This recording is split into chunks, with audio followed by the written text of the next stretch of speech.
میں وہ ہو رہا تھا اختلاف، اتنی زمین میری، اتنی میری، اتنی تیری، اتنی میری. وہاں ایک اینٹ پڑی ہوئی تھی، ایک اینٹ، اس میں سے آواز آئی، زمین پہ لڑنے والوں ذرا میری بھی سنو، میں تم سے کچھ کہنا چاہتی ہوں. اینٹ نے کہا کچھ کہنا چاہتی. پھر اس سے آواز آئی، غمگین آواز، آپ کو پتا نہیں ہوگا شاید کہ یہ جو پورا علاقہ ہے نا، جس زمین کے لیے تم لڑ رہے ہو، اس کے علاقے کی چھوٹی سی زمین کے لیے، اس پورے علاقے کا میں بادشاہ تھا، بادشاہ. میں نے اس پورے علاقے پہ حکومت کی میں نے، اور مگر حکومت میں، دولت کے نشے میں میں اللہ کو بھول گیا. اور جب میں اللہ کو بھول گیا، پھر اللہ نے مجھے موت دی، پھر میں مر گیا.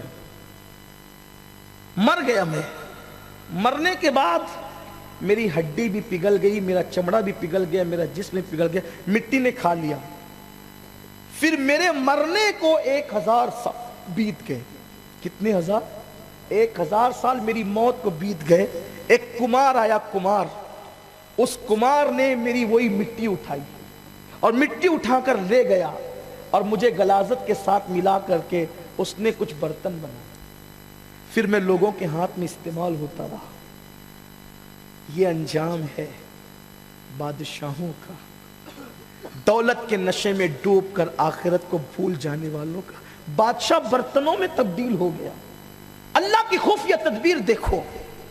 اگر اللہ کو راضی کر کے مرو گے تو 900 صدیاں بھی بیت جائے گی تو قبر پہ میرے خواجہ کی طرح پھول چڑھتے رہیں، محبوب الہی کی طرح 600-700 سال سے پھول چڑھ رہے ہیں، قطب الدین بختیار کاکی کی طرح پھول چڑھ رہے ہیں، غوث العظم دستگیر کی طرح نام پہ محفلیں سج رہی ہے.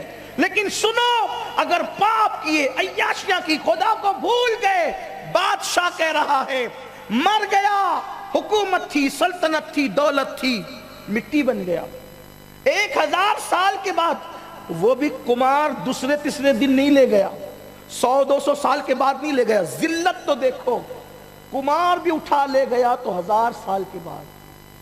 پھر برتن بنایا، میں برتن بنا رہا اور استعمال ہوتا رہا. اسی لیے تو ایک خوبصورت کٹورا کسی نے مولا علی کے ہاتھ میں دیا تو کہا کٹورا کتنا خوبصورت ہے. مولا کائنات اس کو دیکھ کے رونے لگے.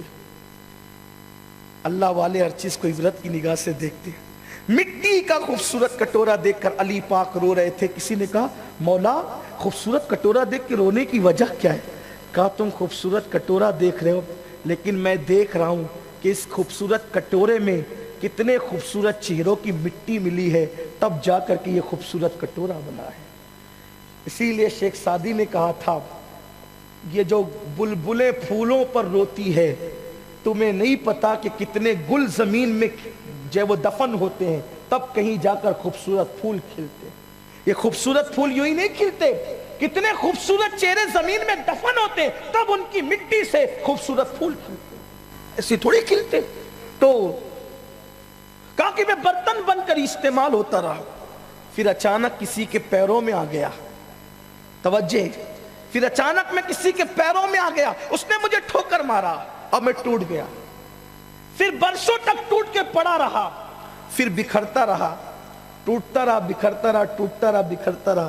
پھر یہاں تک کہ میں پورا بکھر گیا اور پھر مٹی ہو گیا.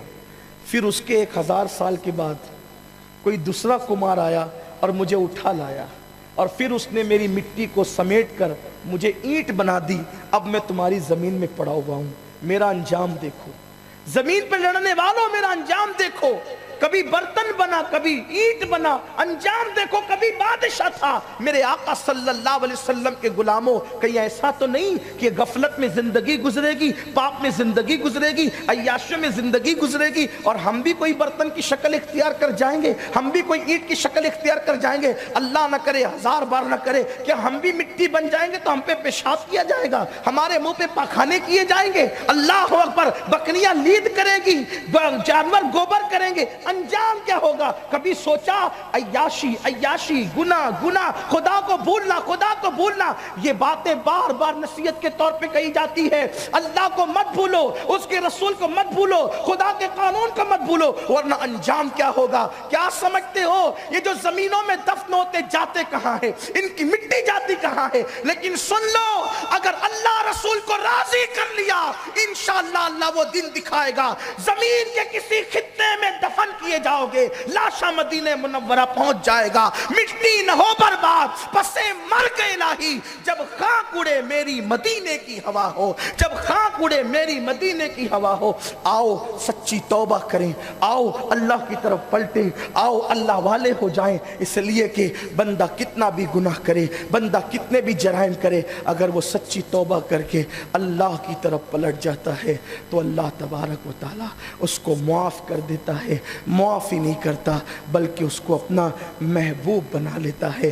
میری قوم کے جوانوں، آپ ہی ہو جن کے سنورنے سے قوم کے حالات سنور سکتے ہیں، آپ ہی ہو۔ اگر آپ گانا سننے کی بجائے تلاوت قرآن کے عادی بن جائیں تو قوم کی بیٹیوں کو باہر بیٹھ کر کے کسی سے اپنا حق مانگنے کی ضرورت پیش نہیں آئے گی۔ میرے آقا صلی اللہ علیہ وسلم کے دیوانوں، آپ ہی ہو اگر مصطفیٰ جان رحمت کی سنتوں میں رنگ جاؤ گے تو آپ پر کوئی ظلم نہیں کرے گا۔